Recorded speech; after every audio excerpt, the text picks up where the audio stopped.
سلام دوستان، امیدوارم حالتون خوب باشه. محمد هستم. امروز اومدم توی این ویدیو بهتون بگم که چه کارهایی رو باید انجام بدید تا از لغو گارانتی محصولات ایران خودرو جلوگیری کنید.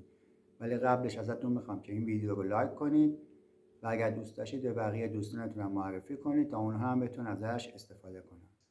اولین موردی که باید بهتون بگم اینه که تمام محصولات ایران خودرو از سال 1401 به این سمت دارای 3 سال یا 60,000 کیلومتر گارانتی دارن. دومین موردی که باید بهتون بگم و خیلی مهمه اینه که تا زمانی که ماشین شما خودرو شما توی بازه گارانتی از یعنی 3 سال یا 60,000 کیلومتر باید حتما روغن ماشین و سرویس روغنتون رو توی نمایندگی مجاز ایران خودرو انجام بدید.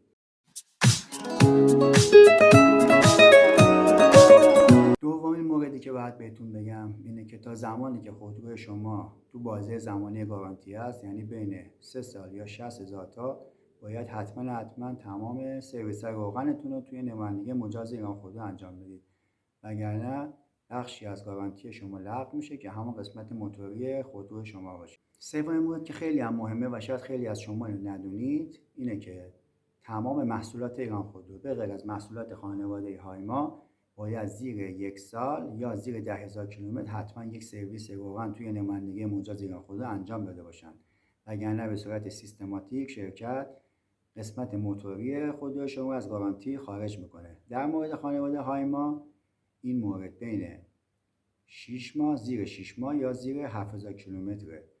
یه نکته هم من بهتون بگم که خیلی شاید ندونن اینه که اولین سرویس روغنتون رو میتونید بین 4,000 یا 5,000 کیلومتر انجام بدید. خب دوستان، امیدوارم که این ویدیو به دردتون خورده باشه و اگر دوست داشتید میتونید برای بقیه هم بفرستید تا اونا هم استفاده کنن. اگر سوالی چیزی هم بود میتونید به این پیام بدید یا توی کامنت ازم بپرسید، بهتون پاسخ میدم. ممنونم. مراقب خودتون باشید.